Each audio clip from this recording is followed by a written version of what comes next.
What's up, everyone? Welcome back to Conflicts of Interest. This is episode 203, and I'm the host, Kyle Anzalone. Got a little bit of a different show today, but I think you all will really love it. My friend Joanne Leon, she hosts the Around the Empire podcast and has been on this show several times, invited me to join her and interview Teodrose Fikremrium, who is an Ethiopian, and I think when you listen to this show, it's really going to come off of, how much he really loves Ethiopia, how much it means to him, and how he loves the Ethiopian people, not, the leaders of Ethiopia of any particular group or faction and thinks, these people need to dominate the country.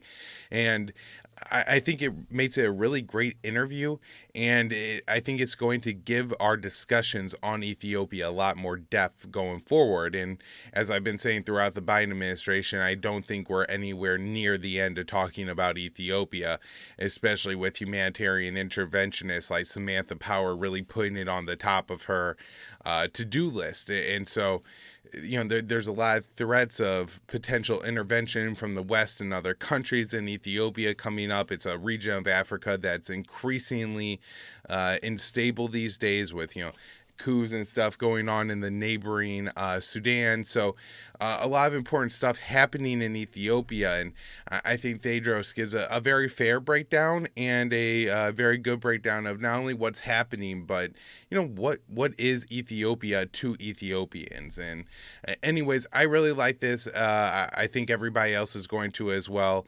Definitely, follow the show on Twitter, share the show when you can, put this out there to more people. I think this is, maybe the kind of thing on Ethiopia that people should really check out, rather than, just some news report about some kids that are starving or, some B-roll footage of tanks blowing up or something like that. But, a real person with real understanding and real love for the country talking about. So, that's the interview with Teodrose. Coming up right here, just want to mention that the sponsor of the show is Paloma Verde, palomaverdecbd.com.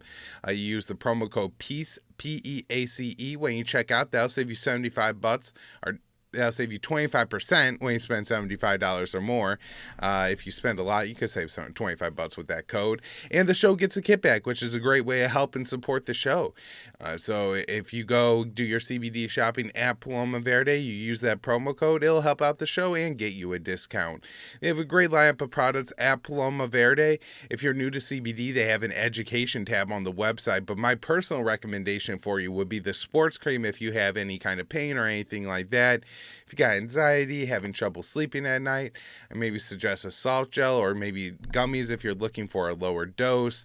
But there, a lot of great products at Paloma Verde, even stuff for your dog, which mine's running around here if you hear a little bit of jingling. So anyways, check out palomaverdecbd.com and just use the promo code PEACE, help out the show. And here is the interview with Joanne and Teodrose. 3. All right. 3, 2, 1. Welcome to Around the Empire. This is a swapcast between Around the Empire, and we have Kyle Anzalone, the host of the Conflicts of Interest podcast, and we have a special guest, Teodrose Fikremrium, and we are really happy to have you. It's great to see you again. First off, Teodrose, Thank you, Joanne. I appreciate you. And your perspective. You know what? If you would, we should probably start out with just a little bit of background. You did that already in the first podcast you did on Around the Empire, but Sure. Since this is your homeland, I mean, I think it's important for you to tell us about this. So my name is Teodrose Fikremrium. When I back when you interviewed me, it was Fikre. That was kind of just short. But my dad's full name is Fikremrium. So in Ethiopia, we take our father's first name as last name. So in honor of my dad, even though legally my name is Fikre in America, it's really Fikremrium. So I just kind of did that as paying homage to my dad. I'm originally from Ethiopia. I came here when I was 7 years old. I came here, it wasn't a vacation when I came here. We were forced to flee.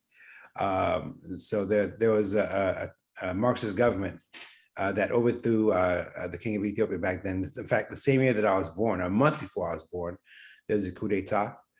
They came in, promising hope and change. Sound familiar? Next thing you know, within a couple of years, 500,000 Ethiopians were dead. So my parents felt compelled to protect us and to provide us a future of, at least a modicum of opportunity, as opposed to who knows what's going to be happening in Ethiopia. We left and we came here as immigrants, and I arrived in America in 1982 at the age of 7. And here I am. No Ethiopian accent to speak of, but I nonetheless love Ethiopia because that's where I trace my roots to.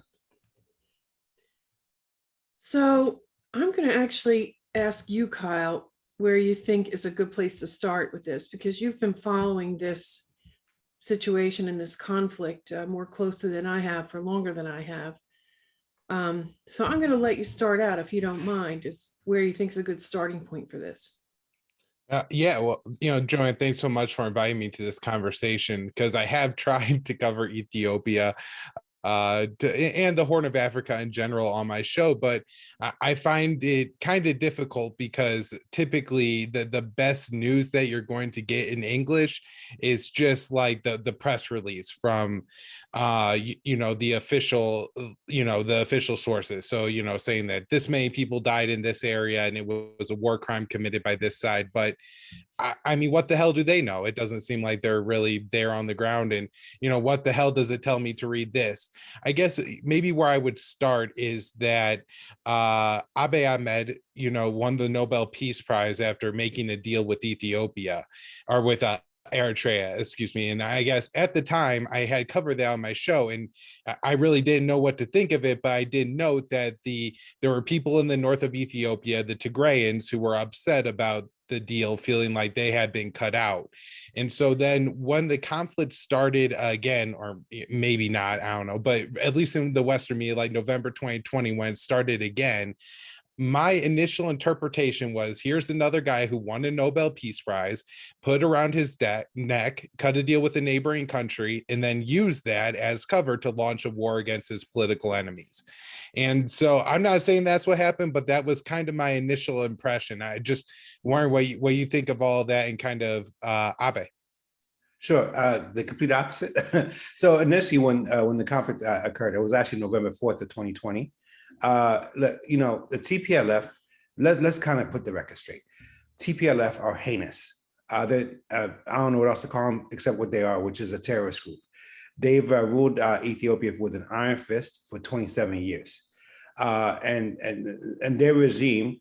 It might not necessarily rival, like for example, Pol Pot in terms of body count, but in terms of viciousness. In fact, I mean, they were listed by the State Department as a terrorist group. And Ethiopians rightly fled Ethiopia for tens of thousands of hundreds of thousands left Ethiopia because of the amount of repression that was taking place. Meles Zenawi was a through and through dictator. And by the way, what a lot of things that the analysis that's left out is that they were propped up by the West to begin with. In the London Conference in 1991, the TPLF were given a mandate by the likes of Herman Cohen and Zbigniew Brzezinski to do exactly what they did, which is to splinter Ethiopia, to basically implement apartheid 2.0. And what the Italians could not do at the Battle of Ottawa in 1896, what they could not do again in the 1930s, they were able to. The imperialists were able to do by foisting tribalism upon Ethiopia. The reason that Ethiopia was never colonized was because we're united. We didn't look at ethnicity, we looked at nationality, we looked at the fact that we're all human beings for a very long time. We've had our challenges, but you go to an Ethiopian restaurant, nobody said, are you Tagaru, or are you Amara, are you Oromo? First thing I would say is Enibla, as in let's eat together. It was a very communal country, and that type of tight knitness is what prevented us from being colonized. Well, they realized the best way to colonize us is through our own people. So TPLF, Tigrayan People Liberation Front, that's exactly what they are, a front company for the West, were implemented and foisted into power, by the likes of Cohen and Brzezinski and George Bush, the elder, to do exactly what they did over the next 27 years. They call it ethnic federalism. It's apartheid. When you create homelands based on ethnicity, that's exactly what happened in South Africa. I wouldn't call it's apartheid light, but it's actually apartheid period. So what they did was piece by piece, they conditioned Ethiopians to look at ethnicity above humanity. There's someone that I admire a lot by the name of Obang. He always says humanity above ethnicity. Well, TPLF did the opposite. So from the time you're born, with your name, your ethnic affiliation emblazoned on everything, to the time you die, you think of ethnicity. So what started off in 1991, Ethiopians still said Ethiopia first. By the time we're here now, it's ethnicity first, tribe first. And so what we're seeing today is a manifestation of that. But I'm going to get back to this shortly. Abiy Ahmed is not a hero in this either. Your initial assessments most likely were right. Abiy Ahmed was part of TPLF. So this guy that came out of nowhere, except he did not come out of nowhere. In a lot of ways, I call him the Obama of Ethiopia. Just the same way that Obama kind of bamboozled Americans into believing that he was changed when he was really Bush 2.0. Well, Abiy Ahmed is TPLF 2.0. So, I mean, I don't want to belabor the point. I want to let y'all get what it edgewise. But we had to, first and foremost, before we have an assessment of what is taking place, we have to know how do we get here and how we got here. Yeah. It starts, I want to delve into this a little bit later on as well. It started before 1991, but 1991 with the London Conference was a monumental occurrence, and that's a big part of how we got here as a country. And then it was under that Tigrayan rule that Ethiopia invaded Somalia on behalf of the Americans in 2006, right? And that's right, kind correct. Of them being the puppet force. Okay. Right. And also, under the same regime, there was a conflict between Eritrea and Ethiopia under the TPLF. And they rebranded themselves. They called themselves EPR. I hate acronyms. Like an acronym is just another way of hiding maliciousness. The Meles Zenawi passed away. Then the new prime minister, meet the new king, same as the old king. And now we have Abiy again, meet the new king, same as the old king. And so this is where I diverge from most Ethiopians, most likely, because we've been the conventional wisdom says, pick a side. Either you're with Abiy or you're against him, either with TPLF or you're against him. I'm just with the people. The people have been used for such a long time. And as much as I criticize Abiy Ahmed, as much as I criticize TPLF, who I do not criticize are Tagaru people, who I do not criticize are Amaras, who I do not criticize are Oromos. The people are hurting. It's like in America, you have these malicious parties that they kind of play on the pains of Democrats, of African Americans, of minorities, of women, and then you have Republicans that do the same thing, and they just bamboozling us. At the end of the day, if you go to DC, you'll see Republicans and Democrats hanging out together, partying together. Meanwhile, they have us fighting each other. So it's the same playbook that's been waged in Africa and within Ethiopia for such a long time, and now the chickens have come home to roost. Can I ask real quick the division strategy to divide the people and label them with their tribe or ethnicity or whatever it's called? Right. And that was a strategy used by a Western-backed leader. Right. Now, we see that all the time. A lot of times it's like we want the resources, so we do this to other. Sometimes we regime change, otherwise we destabilize. Right. Some people call it balkanize. Get a country divided up into regions so that they can't, as a unified force, resist that. But it's usually, I guess, for different purposes. What was the purpose of dividing the country up in your view? Well, I mean, so in 1990s, not too long after the TPLF took over, I was in college and I wrote a paper about colonization. I never thought about Ethiopia when I did that, because back then I used to say never colonize, proudly puff on my chest and say never colonized, right? I didn't realize that was coming for us. But what I wrote about specifically was South Africa and Rwanda. And there's a playbook to this. What you do is you elevate a minority class. You elevate them to power, and then you give them money, you give them guns, and you give them status. And it's not even, when I say them, it's just a tiny sliver within that tribe, because the vast majority of people within that tribe are suffering. But a large percentage of that group, even if they have nothing, at least we're not them. we have, at least we have status, at least we have fake privilege. So they'll defend the indefensible, right? Now, what they do is then they pivot and they go to the out group, the marginalized, and they give them money, guns, almost to the parity of government or whoever's in the control at that time, and they give them grievance. They did this to you. They did this to you. So media is weaponized, weapon is given, and money is given to fund, a Cold War of sorts, a simmering conflict. Now, as long as the leader of the elevator group obeys, stays in his lane, like Gaddafi did for a while, then they're good, right? Nothing happens to them. But let them kind of stray a little too much. Let them talk about money, especially, or nationalizing resources. Oh, immediately a civil war breaks out. Almost exactly when these leaders start looking out for the interests of their people. A civil war breaks out. There's a coup d'etat. Now up comes a new group. The new marginalized group is now elevated. The one that were in charge are now back to the outcast, right? And it's rinse, repeat. It's the same thing, right? And so that's what happened in Ethiopia. In 1990, the marginalized group were the Teodrose. They were elevated to the leadership, and they were given status, guns, money. And as long as Meles Zenawi did as he was told, they were good. 27 years, right? And to be honest, even right around the time that Meles Zenawi passed away, he started kind of talking the language of Gaddafi at that time. Mysteriously, he had cancer. He died within a year. The predecessor, or I guess the person that was after him, comes into power, and he kind of goes back. He learns his lesson: be quiet and just do what the West tells you. And then what happens is, around 2017, the TPLF, they just do too much. The people have had enough.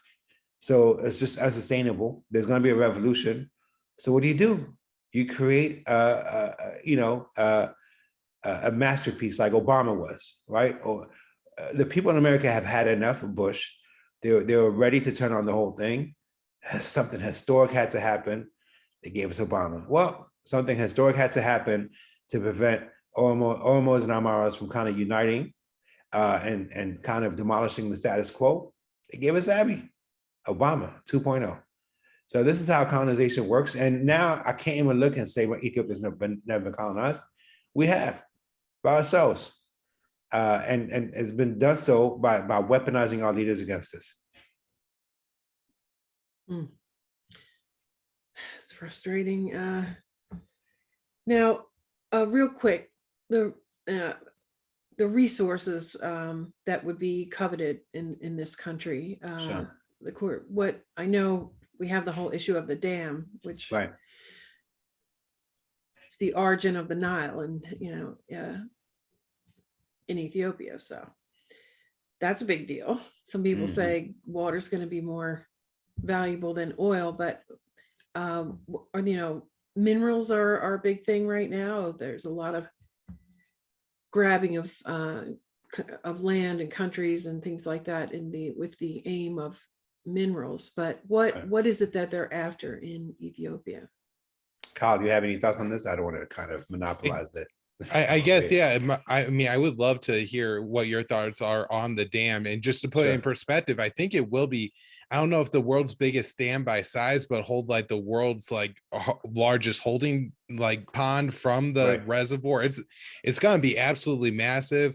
I think I've read a lot about it. I know there's going to be some people displaced by it, and there's like a little bit of an issue around that, but Sudan and Egypt are particularly throwing a fit about this, saying that if Ethiopia decides to fill it at like the fastest rate, it could suck up what, like a third or half of the water that makes, I don't know, Egypt may be like exaggerating that. It seems like a lot to me, but at the same time, I'm sure it will like have impacts. And this is something that is an issue like around the Middle East, especially in Syria. Turkey has built so many dams, as creating less water flow. And so I mean, it's a complicated like African issue, right? On what the hell to do with the Nile River. And but at the same time, I'm sure it's going to bring tons of power and electricity to very, very poor people in Ethiopia. And that could be like game changing to no understanding from somebody who's lived in like a house with air conditioning their whole life. Correct. I think that if I can just pitch in one thing that Issa Bloomy has talked about, it's the there are Gulf states who have ambitions and have plans for this region of Africa, to become a food basket, to be a place where there's a lot of agriculture and things like that. And so, I don't know what their hand is in this, but he talked a lot about that. I'll link that. I'll link that podcast in the show notes for anybody who wants to go listen to the details of what he said. Yeah, I mean, Kyle, to what you're saying there. So there's things that are evident and then things that are hidden about this whole thing, right? So let's talk about the evident part. By the way, first and foremost, it's not really called the Nile River. That's just talk about appropriation. I should have known that because I know what I've read on your blog. My bad. No. You're good. Hey, so it's very hard to undo that which has been done to us through indoctrination, aka public education. So the Nile River is just made up terminology. It's like if I come into your house and rename your kids to whatever I decide to call it. The name is actually we call it the Abba Guion, right? So that's why the Guion Journal actually, apropos, is named after that. And so the reason that's significant in Genesis in the Bible, there's 4 rivers mentioned in Genesis. There's the Pishon, which I have no idea where that's at. The second one is the Guion. Then there's the Euphrates and Tigris. Mm-hmm. When these colonizers rename it to the Nile, it kind of washes away the significance of what Ethiopia represents, right? And this is how colonization works. You rename people, and then, like, for example, I know it's gonna sound controversial with some. I don't identify with Black because that terminology or label, whatever you want to call it, construct, was invented by racists, right? By slave traders. And it was imposed upon people from the continent that was actually once called Ethiopia to dehumanize us, right? We didn't call ourselves by these labels. Nobody, both of you are not white. I've never seen a purely white person in my life. That's a construct. And I'm not Black. We're people who are human beings. And for me, the only color that matters is the bloodline, or as in that bloodline is going back to Adam and Eve, if you believe in God. But even if you don't, we have the same blood in us, So for me, that's what matters. I don't believe in conformity or uniformity. We have our unique cultures. We should celebrate that. But there's no culture to be had by accepting a label that was invented by slave traders. So I just want to kind of get that out of the way. But beyond that, so the Guion River, the reason that there's a lot of importance around that, Ethiopia, that's one of Ethiopia's biggest natural resources. And countries have a right to develop their natural resources. Egypt had no problem developing the Anwar Dam. They displaced all kinds of people when they built the Anwar Dam. I think, in fact, I met somebody who told me that he was displaced by his own government in Egypt. So Egypt, they're a bunch of hypocrites. They need to tend to their own business and stop repressing and butchering their people instead of worrying about what Ethiopia is doing. And beyond that, rational people can sit down at a table and say, okay, how can we fill this up slowly so that it does not impact the waterways? That could be had, but Egypt does not want that because Egypt's contention is not about the water; it's about empowerment. As long as Ethiopia is weak, because Egypt is acting in accordance to their Western masters. They get all kinds of billions of dollars from America for a reason, right? And what the West cannot abide is a rising Ethiopia, because that offers another way forward for the continent that got renamed to Africa, but that's another discussion for another time, right? So that's the reason why the colonial powers had to destroy Ethiopia, because when they defeated the Titans in 1896, Ethiopia became the beacon for oppressed people around the world.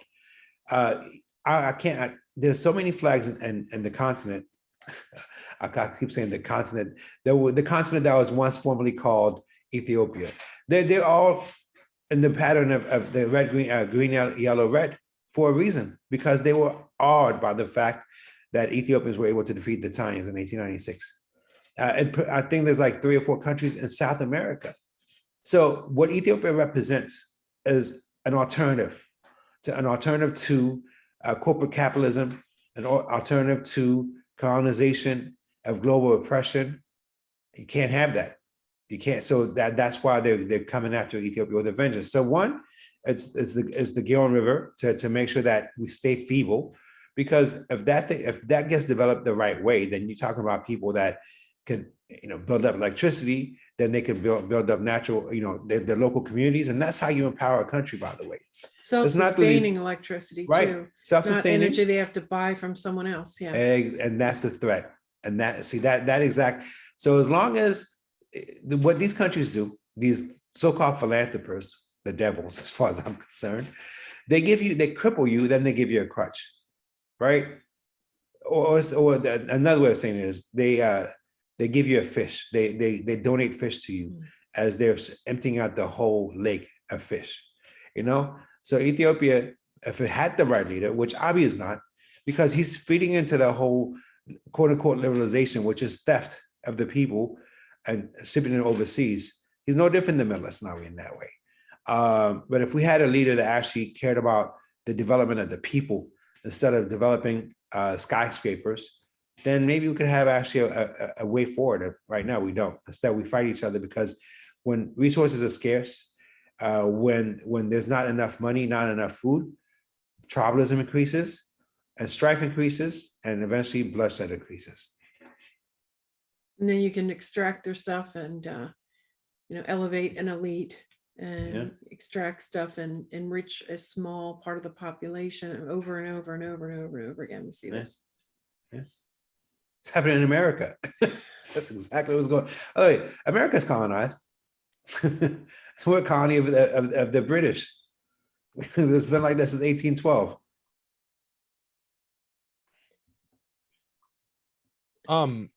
I mean, all right, so if we could I guess move on a little bit. I was just curious. So I guess a lot of the coverage that I see from Ethiopia that isn't just like Reuters write-ups of like whatever, kind of like does this thing where there's no white hats, which is probably true. Like there's no like good guy, anybody you would like feel comfortable leaving with your kids for a weekend, right?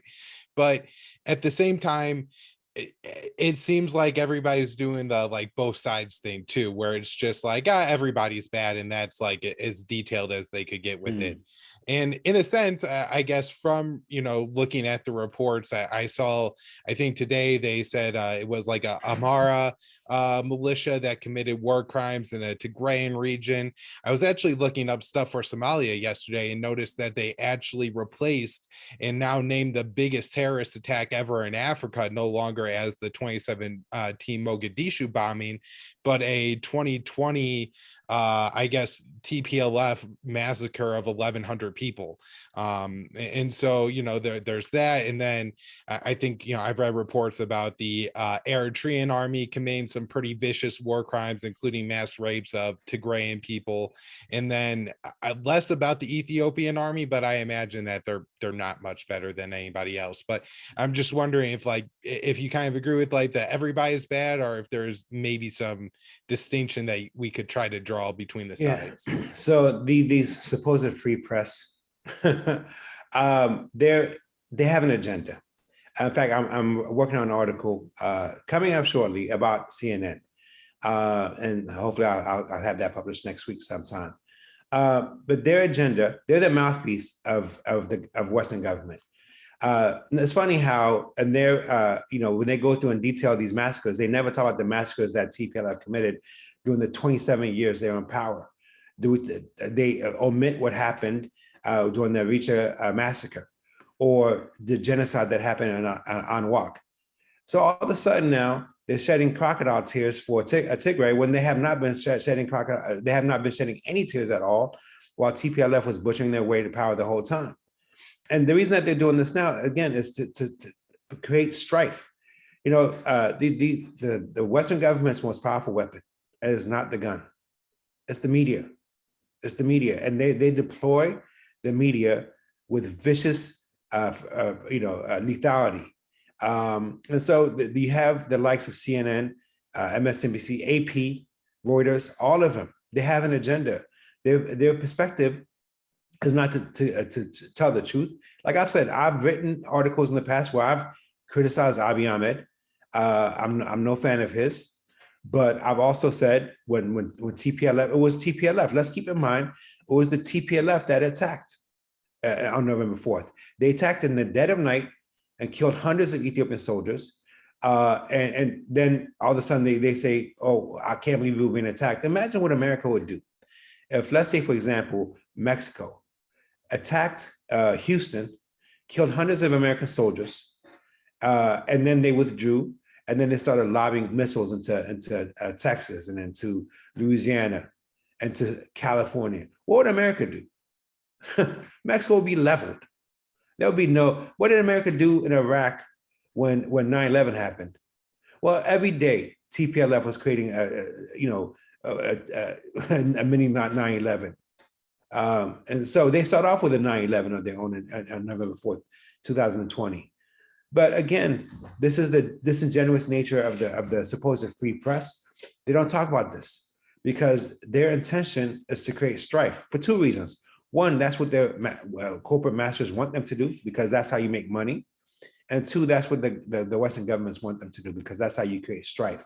And as long as there's strife in Africa, and as long as we remain in debt and bondage, and I'm not, by the way, I don't mean to just say the West. It's just outside forces because I don't mean to make it seem like Russia's any better or China is just as malicious.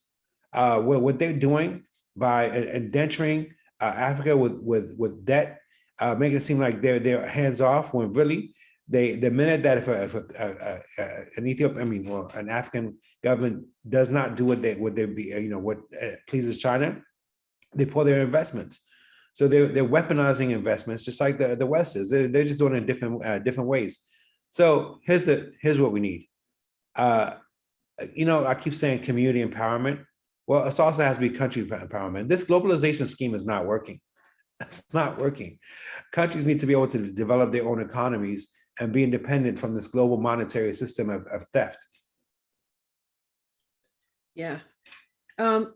This is kind of a good opportunity to talk about the foreign influences. I don't know how cut and dry that is, but who's meddling here, who's backing, who has taken a side, and do you think that their goal is to undermine the current government, to bring the TPLF faction back into power?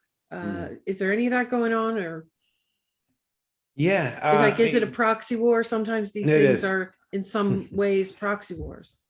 So Joe Biden, when he went to the United Nations, he gave a speech that was effectively a declaration of war against Ethiopia.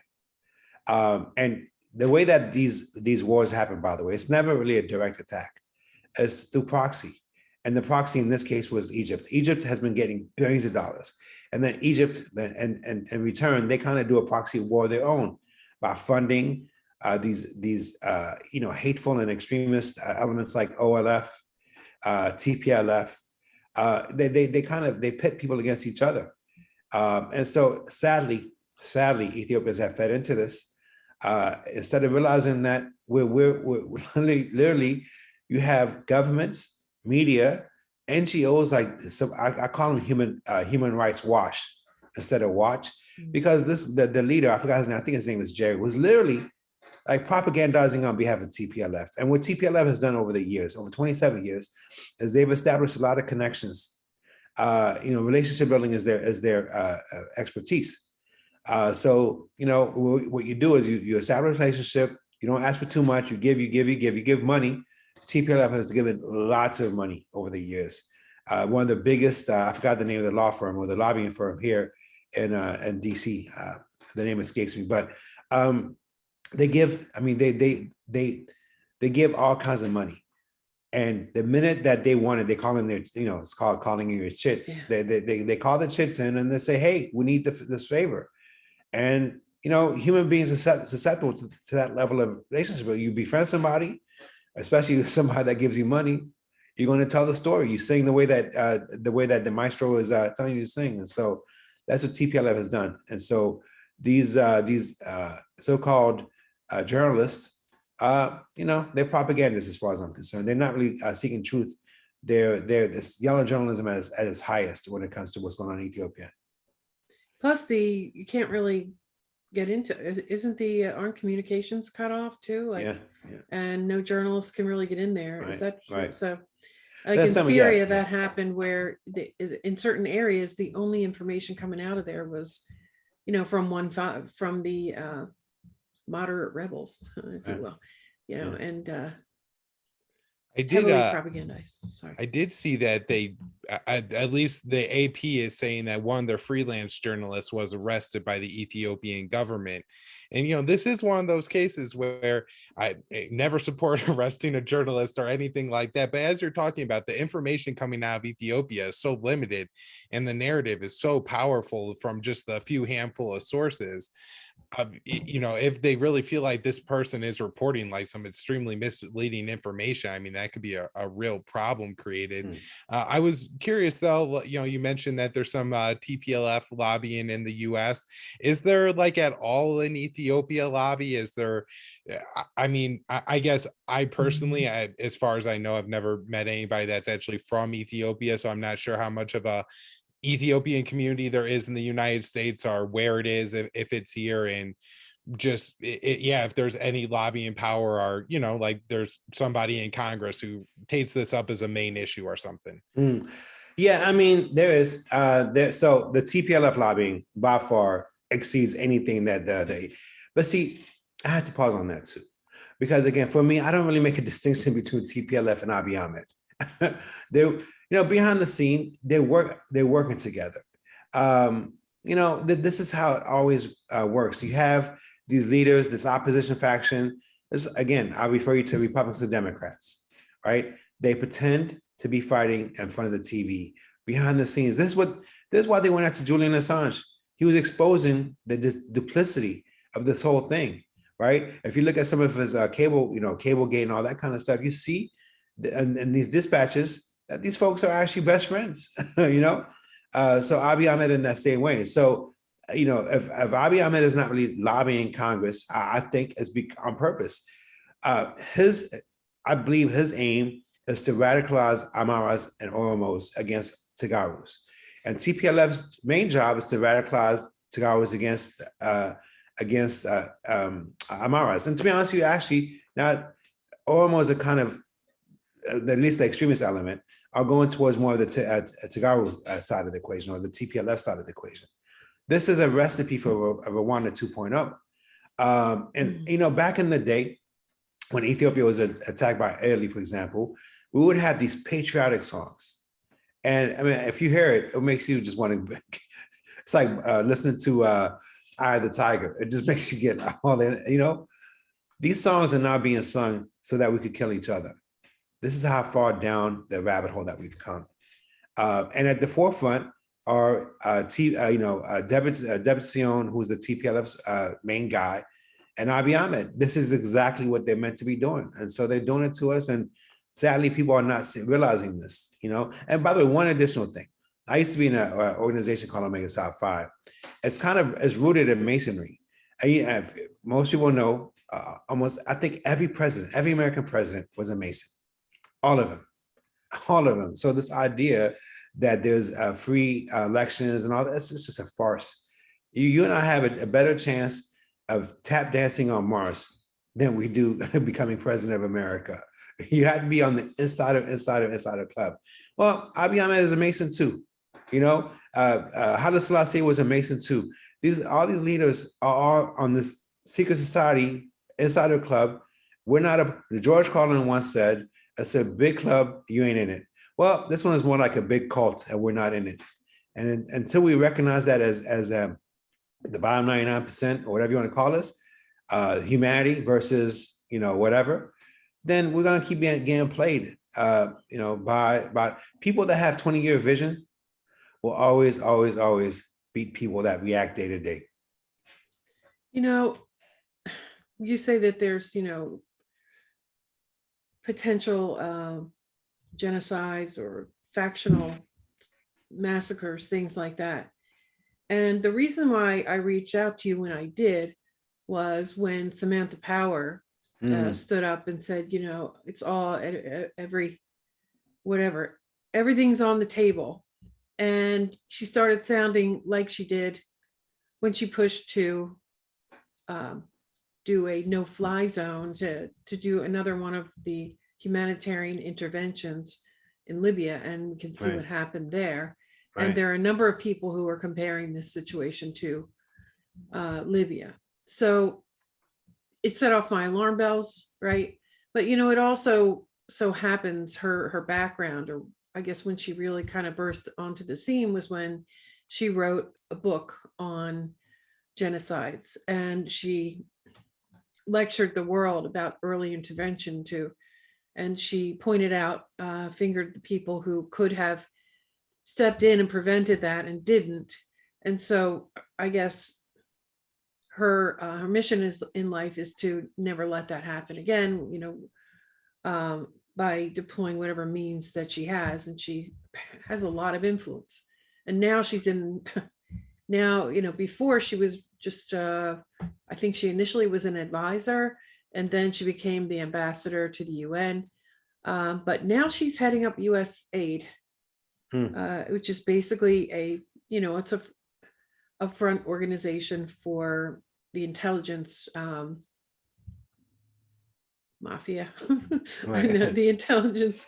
Well, I don't have a good word for it yet, because it's not just the CIA, right, anymore. There's whole privatization. It's a whole network. Intelligence, let's just call it a network. I'll be kind. And so I don't think she tends to bluff about things like this. I haven't seen her, bluster about intervention before and then not do everything in her power to do it. So I don't know, you've given me a lot of food for thought, that you're saying because look how this is all playing out. Now we have anyway. So I didn't really ask a question, but just what do you think about that? Samantha Power is lecturing people about genocide is like Jim Jones speaking against red Kool-Aid cups. This is outrageous. She's the main one. She should know. She's the expert. If she wants to stop genocide, just get off the stage. After what she did in Libya, the thing about these people, and I don't mean to sound crass about this. This is like when Bill Gates said that he's worried about, ending child hunger, and yet he's making his billions of dollars the way that he is. It's almost like the devil comes at you and sells you the complete opposite of what he is. And this is what she's doing. Hillary Clinton pretending to care about Haiti. Just outrageous. So Samantha Powers has no credibility. We need to stop listening to her. But except we can't, because she's being propped up by the media all the time. So this is, again, it goes back to the power of the media. The same war criminals are hired by MSNBC, CNN, Fox News to and they recycle them. They kind of give them a PR re-imaging. And now, people that the left used to hate, they love them now because, well, at least they're not against. It's just, I don't know. It's very disheartening when you look at it, to be honest with you. It's very frustrating. And just add about Sam Power. Oh yeah. So let me talk about this lady, because I hate her. Yeah. So Sam Power is head of USAID, and right now the biggest humanitarian crises on the planet are probably Yemen and then a major growing one in Afghanistan, which she has completely wiped her hands of because all she cares about is PR image, and USAID will not get involved in Afghanistan. For a minute, it looked like she had her eyes set on Haiti, but it seems that they've moved on from that. And I know USAID is playing a big role right now in the vaccine distribution, so I'm sure a lot of her attention is paid to that. But Ethiopia seems to be where she has her eye on. There's been several USAID facilities and cargo shipments raided, quote unquote, in Ethiopia, mainly by Tigrayan forces. So you have to wonder what actually that it maybe they're just stealing food. I don't know, but maybe there could be that, they could have known there was something else in those bags or those trucks or something like that. But also she has specifically identified that she worries that the language from the Ethiopian government is going to spark a genocide, and so she has her eyes completely set on Ethiopia. When Biden took office, I was very worried about a new intervention in Africa, particularly looking at the map of the world and where you could possibly intervene. I think the African countries probably present better opportunity to have a intervention you could spin as a success, no matter how bad it is actually for the people there. And I think Sam Power is trying to bolster her image, and I think she has her eyes set on Ethiopia to do that. You think she's going to come in on the side of TPLF, or has she? So she has been pretty explicit about that. It's not even close. So regime change or what? I mean, I'm not sure what the goal is, because Libya was a regime change operation framed right as a humanitarian intervention. No, right. I think what they want is ultimately to balkanize Ethiopia, right? You create Oromia, Amaristan, and Greater Tigray, right? And when you do that, you shatter a country. Earlier I said that there's an evident and a hidden. There's a hidden aspect to Ethiopia. Like Ethiopia is very, very. It's a significant country in terms of the Bible. I mentioned that the Gihon River is the second river mentioned in the Bible. Well, throughout the Bible, it keeps mentioning Ethiopia a litany of times. The intersection of all three major faiths is Ethiopia. Of course, Judaism was the first religion really that was established there back during Queen Sheba and King Solomon. In fact, she had a child with King Solomon and brought him back. The first king of Ethiopia was King Menelik the first. My ancestor, Teodrose the second. He was the king of Ethiopia in 1856, in the 1850s. He traces his ancestry directly back to Queen Sheba and Solomon, and by extension, King David and Bathsheba. That's why all the kings of Ethiopia and queens were called the tribe of Judah, right? This is the hidden part. And so what Menelik the first did is that he relocated the Ark of the Covenant from, according to the story that I know, when Solomon kind of started messing up, cavorting too much with the I guess we want to call them, I don't know, ungodly people. The punishment, the story goes, is that the Ark of the Covenant was taken from Israel and relocated to Ethiopia. To this day, there's a monastery in the northern part of Ethiopia where one priest, right, oversees the Ark of the Covenant.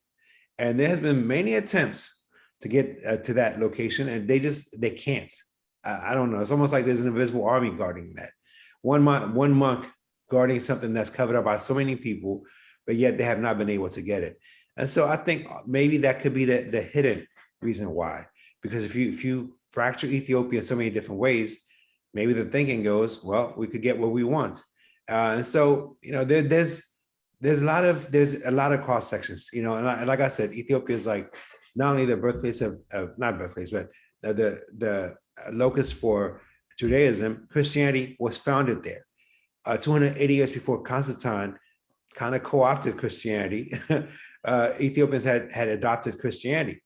And then when the Prophet Muhammad was being persecuted, he sent his emissaries to Ethiopia for safe harbor. So, all three religions intersect in Ethiopia. And so you have a lot of these, I mentioned earlier, Masonic entities that are trying to get at this. So there's things that are happening surface level, and then there's stuff that's happening beneath the surface that we're not really paying attention to. Yeah, I mean, within any conflict, or strategy or plot, often you see other people who hop on board for, their own reasons. Can we talk a little bit? I watched some videos, the one that you had sent me, and can we talk a little bit about the diaspora, the Ethiopian diaspora, here in the United States? Maybe it's a broader alliance. I don't know if it's where the activism is coming from. I think they have a hashtag. I believe there was a fairly big protest, and what is the hashtag that they're using? They're using no more as the hashtag. Yeah. Can you talk about their perspective a little bit? Because I was surprised by it, but I don't know enough. So, I think it's to take down the TPLF, right? And just to take that faction out of the picture so that the country can make progress under the current government. Is that their position roughly? Yeah, except I'm not saying this to be judgmental. Or is it even uniform, or is it, I'm not saying it's monolith either. So. Yeah, I think within the faction that says no more, for example, their position is very clear. They don't want TPLF there anymore, and neither do I. But I think it's misguided because they stopped there. TPLF is not the disease; they're the symptom. Mm-hmm. And this is like I said, for me, no different than Abiy Ahmed. And so this is how colonization works. You radicalize people to go into their defensive corners based on ethnic lines. And, if you're saying no more to an ethnic faction and not realizing that that ethnic faction is part of a broader, agenda to fracture a country, then you're actually playing into the very same thing that you think that you're protesting against. And for me, on a personal level, I've been saying for a long time, protesting is for defeated people. Our ancestors, when the Italians invaded, did not protest.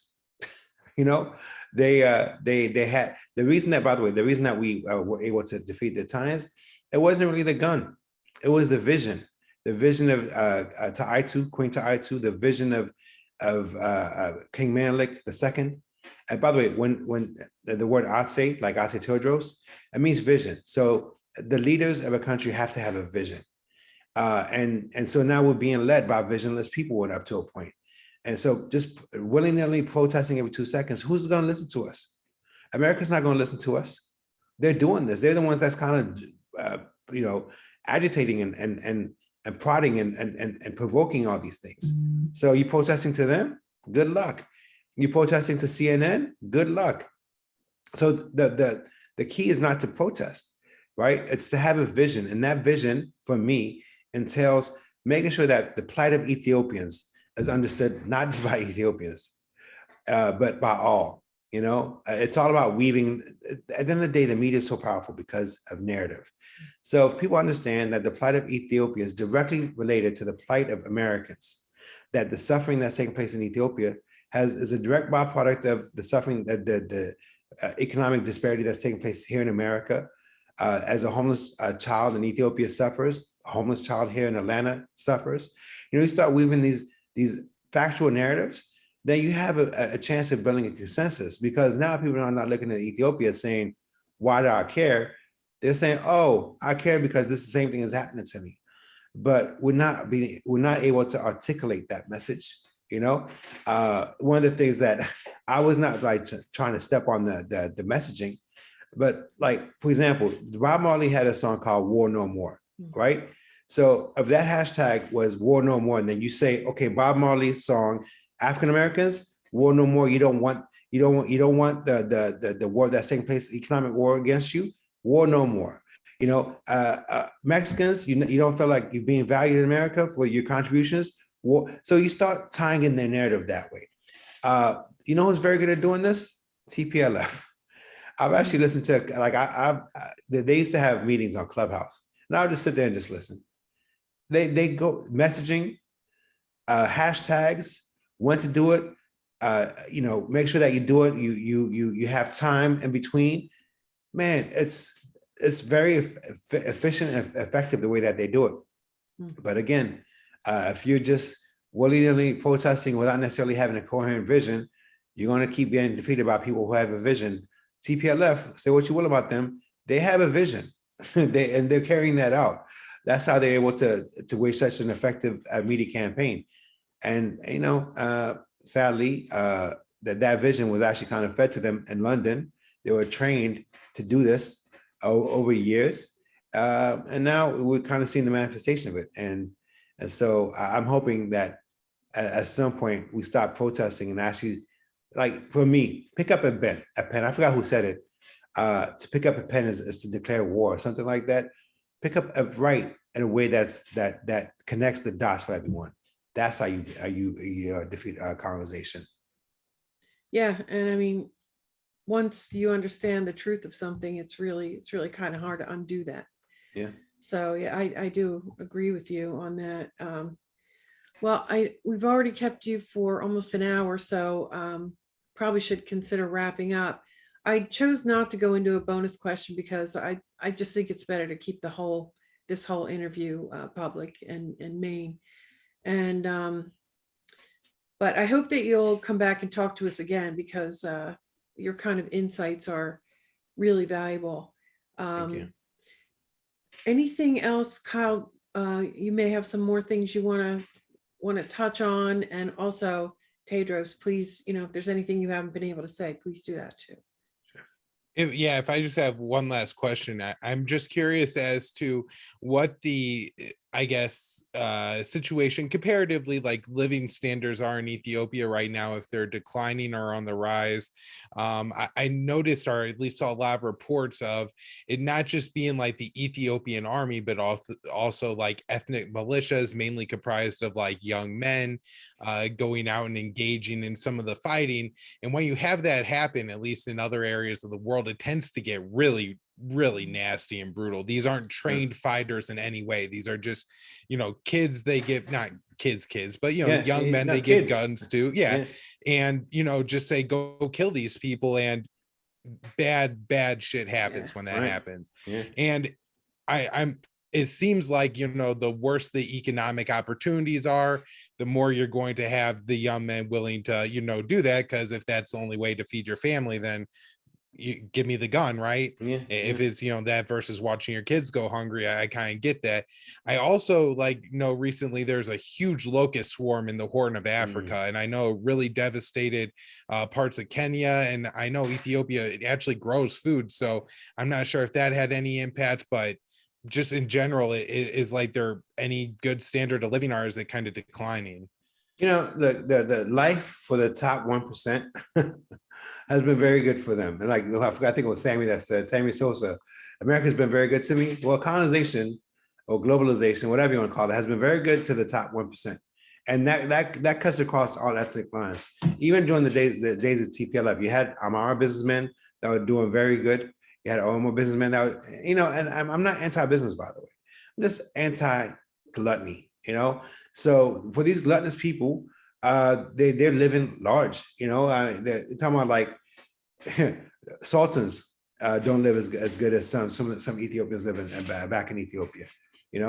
And there was one guy I was interviewing. He said they're gluttony so much that even though they're like effectively billionaires, whatever they are, I mean, by the standards of Ethiopia, they might as well be Jeff Bezos.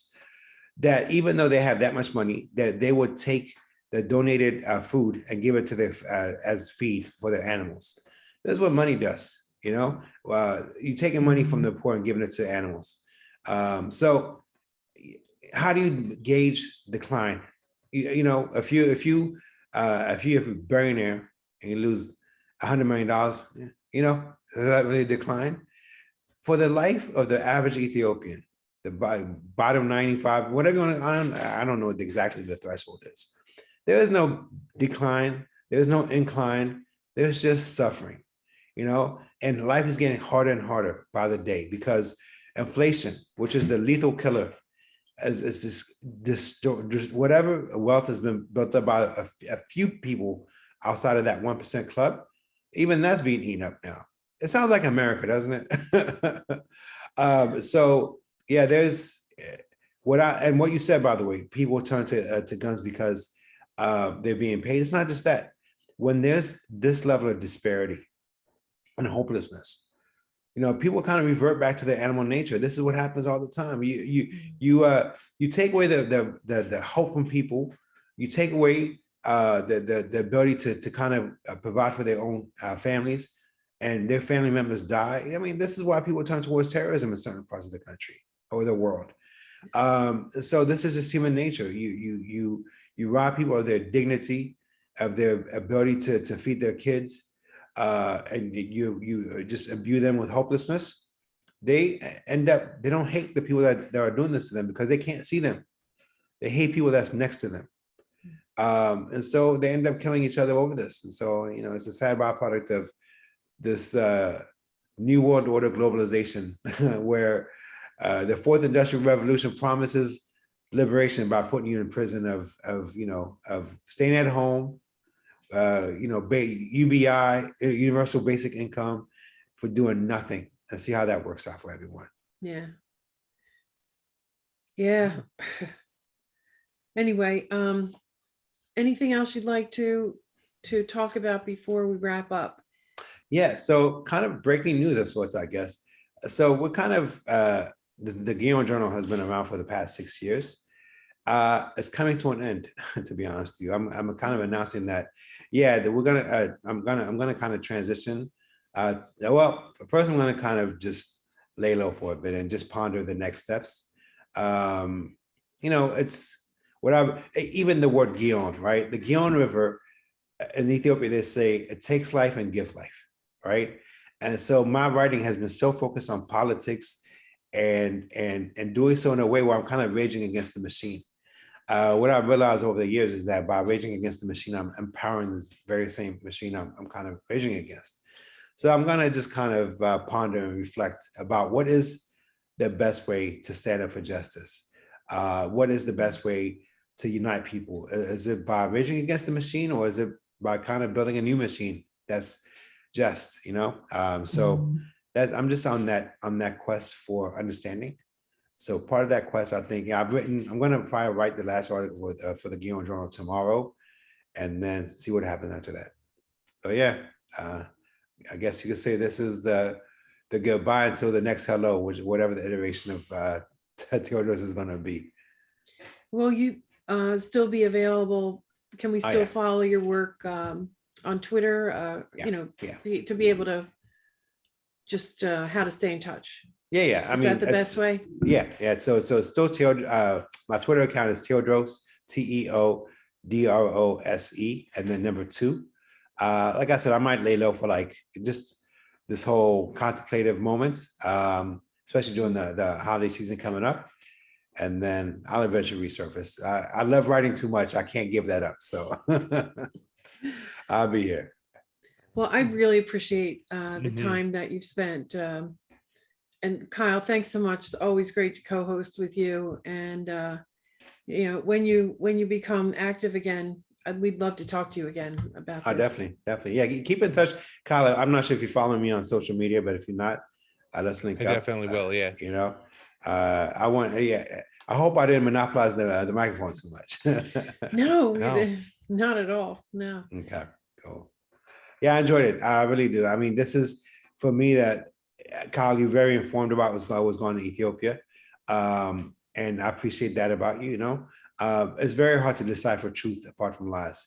Very hard, because most of the information that we're getting is just propaganda. And so it helps to be kind of on the inside.